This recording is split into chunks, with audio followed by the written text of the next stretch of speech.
Did I ever tell you about the time I dressed as a polar bear? And it wasn't just any old polar bear. I'm quite picky when it comes to things like that. It was Clarence, the polar bear. For those of you who don't know who Clarence is, he is the bird's eye polar bear. He sits in a fridge freezer on the adverts and lures you into eating the fish fingers you've got stashed away on the shelf.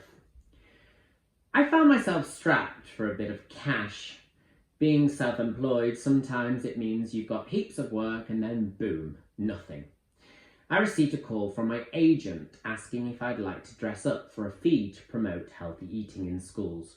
Of course, I was intrigued, mainly because she'd mentioned there was a fee involved, and also perhaps I could pass this off as me helping out for a good cause. She gave me little details, but I accepted. The money was rather acceptable for what I was told was a couple of hours of work and a lot of breaks. So the day came and off I went to Urmston. For anyone who doesn't know Urmston, let me paint a picture. It's a small town, really small. It doesn't even have a Starbucks. I know, right? I was told to head to the Urmston Primary School and an assistant would greet me there and provide me with my costume. I got off the train and wasn't overly sure of the directions. I popped in the postcode in my phone so it could guide me, but I had no data signal. I wondered whether mobile networks had been invented in Urmston yet. I saw some school children walking along, so I decided to follow them. Not in a creepy way, I just assumed they were heading for the school. As I walked down the footpath, my agent called and asked me where I was. "I'm following some children," I said to her. "You're what?" she shouted back down the phone. The signal was so bad she could barely hear me at all.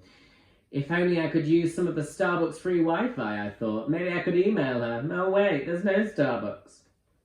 "I'm following some children," I shouted down the phone, momentarily unaware that I was in fact in public, and yes, I was in fact following children. A number of adults turned to me in a cocktail of disbelief, terror, bewilderment, and downright disgust. One woman dropped her copy of the Urmston Telegraph, which I imagine is a bi-weekly edition, as she reached for her phone to do what I could only assume was call the police.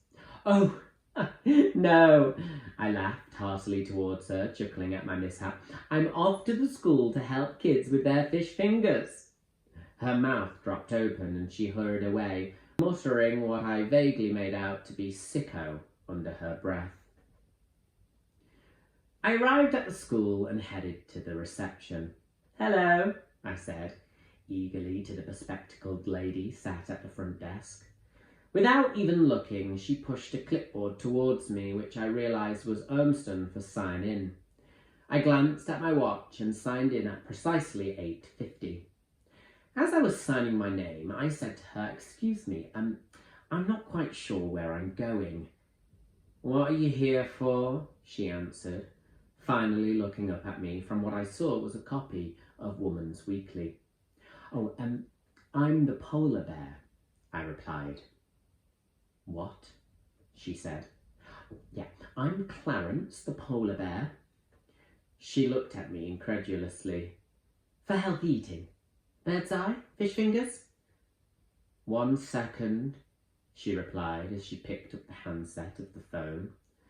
"Hi, Tracy, it's Sharon. Listen, we've got a guy down here. Says he's the polar bear. Know anything about that?" She looked up at me from the phone. "Sorry, what was your name again?"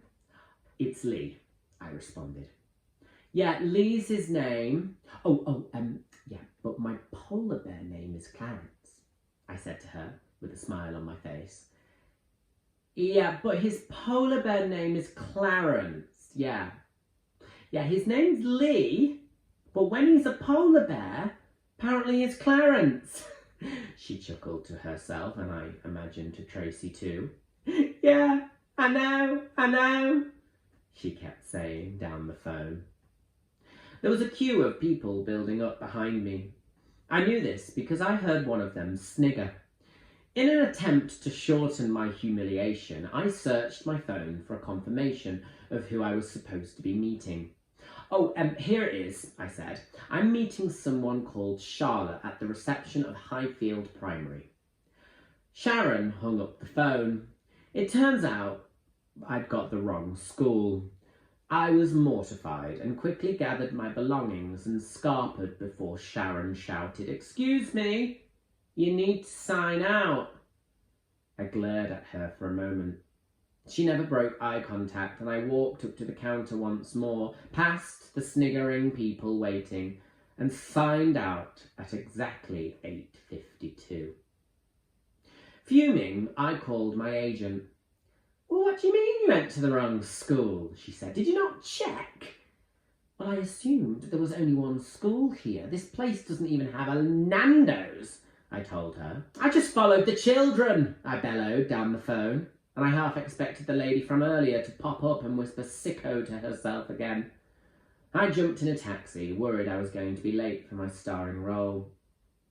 I finally arrived at the school and was greeted by Charlotte. "Here's my Clarence," she shouted in reception. It weirdly felt rather touching to be referred to as that, although I imagine if I'd not suffered the previous encounter, I'd be cursing her in my mind for referring to me as the C word. She ushered me into my dressing room, as she called it. Many others, including myself, would probably call it what it was, which was actually the staff room. "Oh yeah, sorry, it's the only place we know the kids won't come, I'm afraid. Mrs. Holden and Mrs. Rimmer will help you into your costume."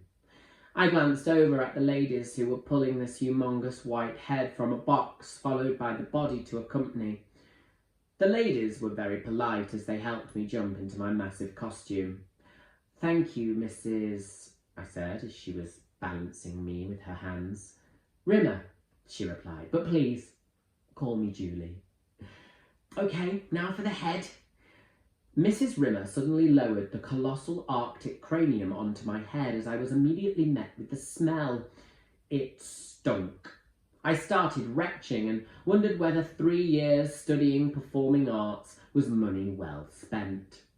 Charlotte ran in and was concerned over the fact you could slightly see my shoulders from a rip in the costume. "The kids will notice. It doesn't look real," she said.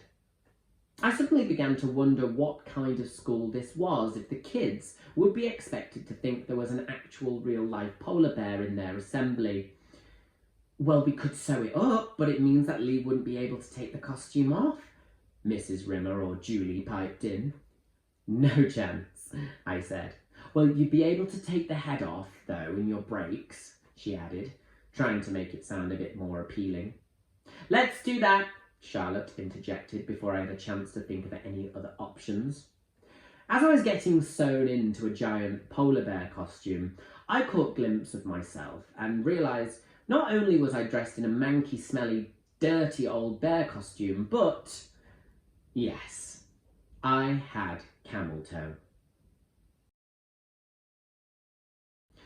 They made the finishing stitches to my costume, which seemed ironic since I thought if my friends could see me now, they'd also be in stitches.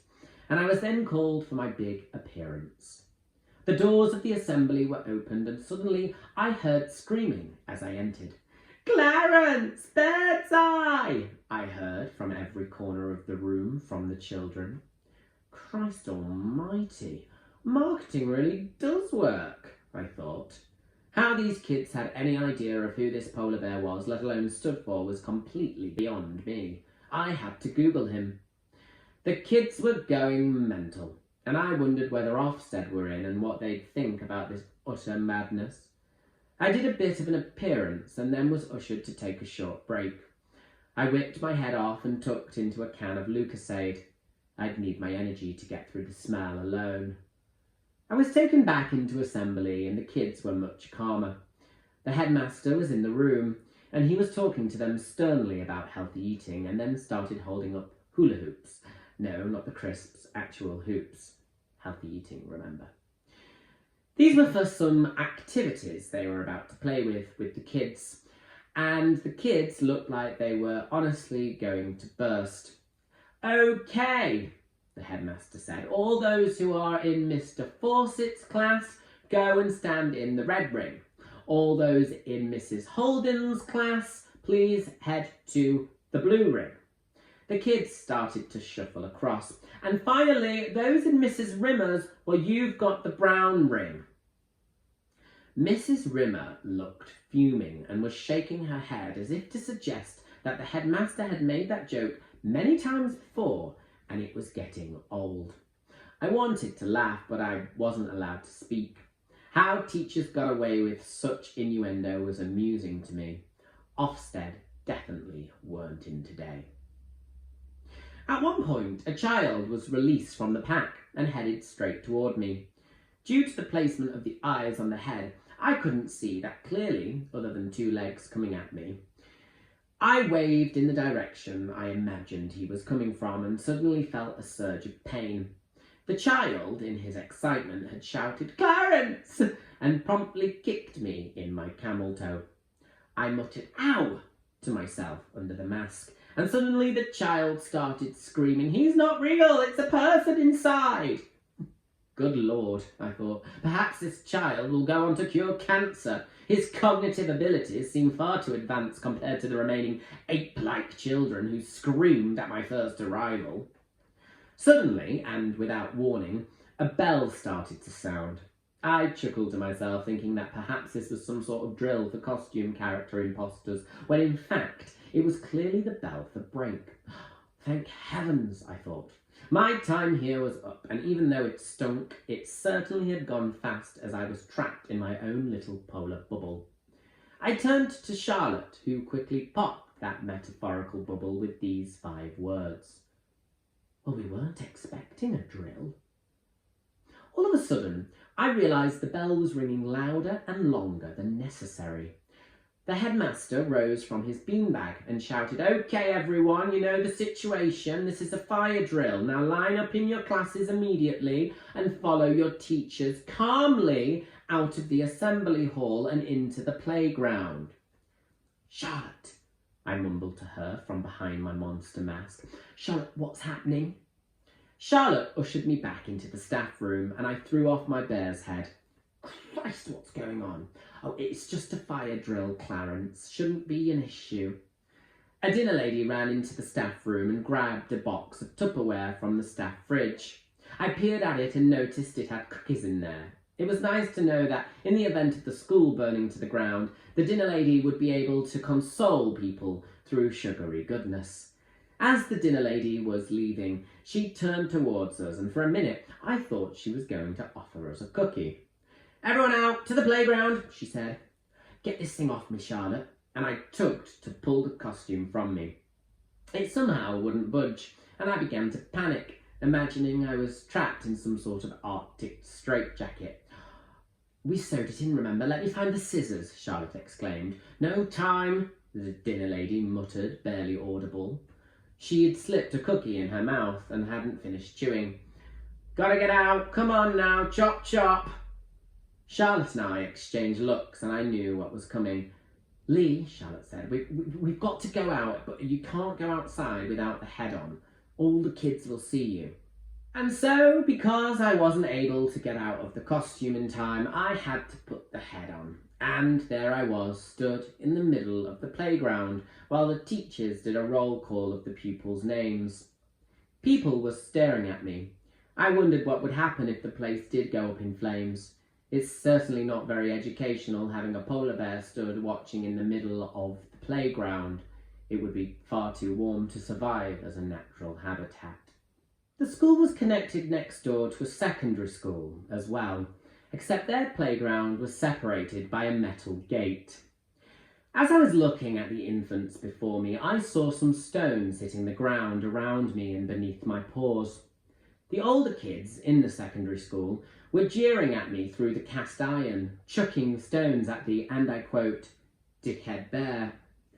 I ran away with my arms flailing in the air, as if to pretend they had frightened the poor bird's eye bear. In reality, the bear would have ripped their heads off before they had even picked up the stones. The shift drew to a close. The fire alarm had been set off because one of the dinner ladies hadn't turned the oven off after using it, apparently, but no one actually admitted that. Me? Well, I think it was the cookie woman. I boarded the train home exhausted. What an eventful day. My agent had called, but I'd rejected it. As I got off at Manchester Piccadilly, I ordered a well-deserved Starbucks. The barista was staring at me until he said, "Hey, you're a comedian, right?" "Well, I am indeed." I smiled to him, and I felt flattered he'd even recognised me. And for a moment I'd completely forgotten I'd been standing in a school all day, dressed as a bear.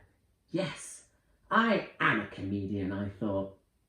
"Yeah, I thought so," he said. "I saw you at the Frog and Bucket the other week."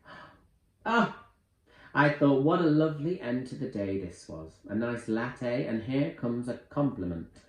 Until he uttered, "Hey, you know that guy that was on after you? He was really good." "Yes," I said. "Yes, he is very good." Can I take a name for the order, mate?" he replied after an awkward pause. I glared at him as I put my card into the reader and stoically, yet with an edge of psychosis, replied, "Yes, sure. It's Clarence."